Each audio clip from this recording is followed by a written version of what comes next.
اور تیسرا حصہ وہی ذرنی، جیسا کہ سورہ مزمل میں بھی ہم دیکھ چکے، سورہ نور میں بھی دیکھ چکے، وَذَرْنِي وَمَنْ خَلَقْتُ وَحِيدًا، چھوڑیے مجھ کو اور اس کو جس کو میں نے بنایا ہے اکلوتا، اکیلا۔ اس کے بارے میں اجماع ہے کہ یہ آیات جو ہیں ولید بن مغیرہ کے لیے نازل ہوئی۔ بڑی جائیدادیں تھیں اس کی دونوں شہروں میں، قریتین عظیم جو ایک مکہ اور ایک طائف ٹوین سٹیز تھی، اور اس کی جائیداد، اس کے باغات، پیسے بہت، اللہ نے اولاد بہت دی تھی، خود یہ اکلوتا تھا اپنے ماں باپ کا، وحیدہ بنایا میں نے اسے، اکیلا تھا وہ، وَجَعَلْتُ لَهُ مَالًا مَمْدُودًا، اور اسے میں نے بہت سا مال دے دیا جو پھیلا ہوا مال ہے، شہروں کے اندر جائیداد ہے بکھری ہوئی ہے، وَبَنِينَ شُهُودًا، اور بیٹے میں نے دیے اسے جو اس کے نگاہوں کے سامنے رہتے ہیں۔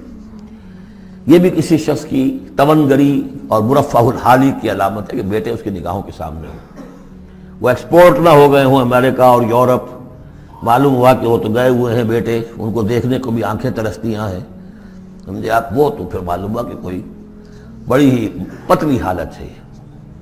شہودہ، بیٹے سامنے موجود ہیں۔ وَمَهَّدتُّ لَهُ تَمْهِيدًا، میں نے اس کے لیے خوب بستر بچھا دیا تھا، خوب تمہید کی تھی۔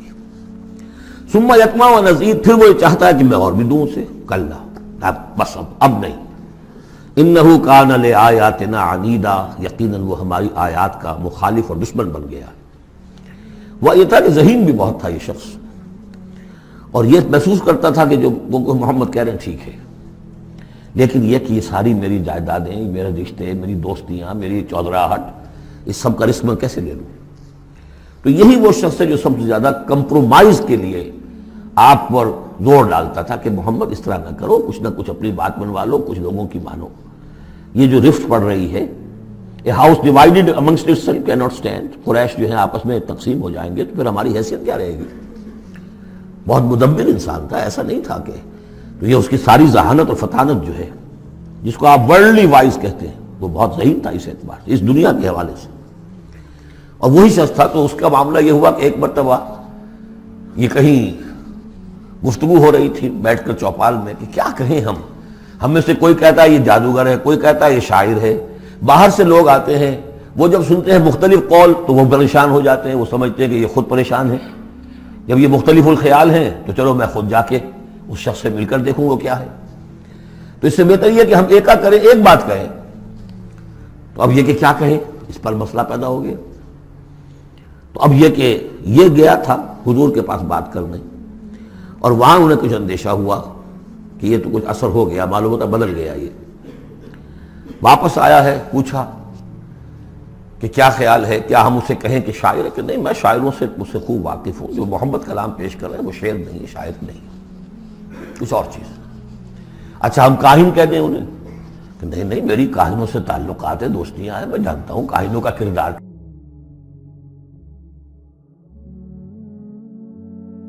بھی لگ جائے، یہ کرتا ہے دو ٹوک بات، تو پھر کیا کہیں؟ ان کو یہ سمجھ میں آیا کہ یہ تو گیا، اس پر تو جادو چل گیا محمد کا۔ لیکن اس نے جب تیور دیکھے تو کہا، یہ کہا جا سکتا ہے کہ یہ جادو ہے جو منقول ہے، پیچھے سے چلا آ رہا ہے۔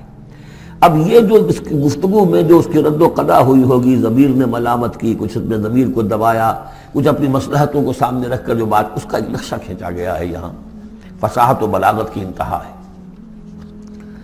سأرهقه صعودا، میں اسے چڑھائی چڑھواؤں گا، وہ عذاب جو ہم پہلے بھی پڑھ چکے ہیں، یسلکہ عذابا صعدا، وہ عذاب کے جو جس کی سختی اور شدت بڑھتی چلی جائے۔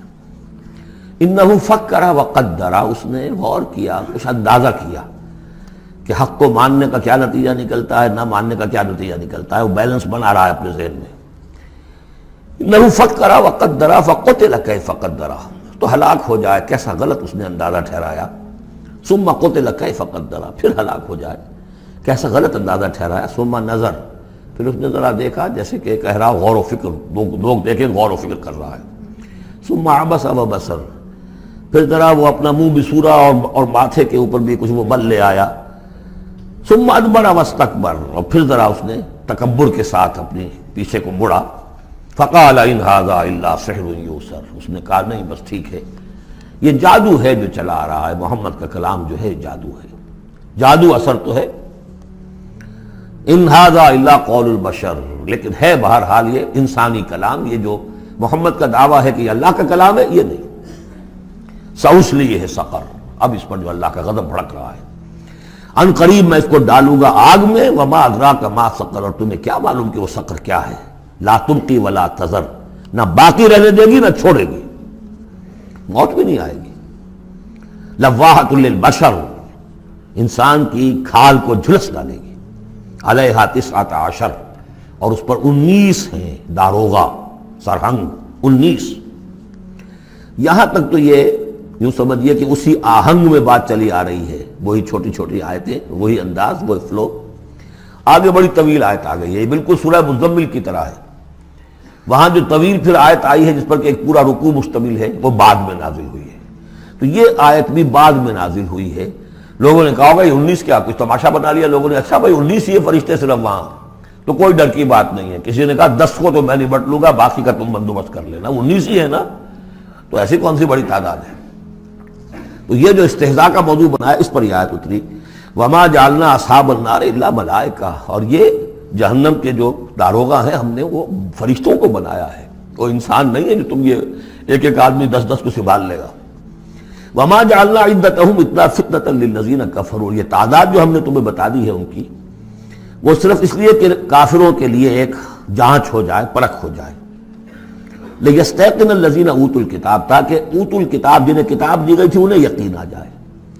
تو یہ روایت ترمذی ہے، ترمذی شریف میں روایت موجود ہے کہ یہ در حقیقت 19 کا عدد تورات میں موجود تھا، لہذا اہل کتاب کے لیے تو گویا کہ ان کے لیے ایک وہ یقین کرنے کی بنیاد بن گئی۔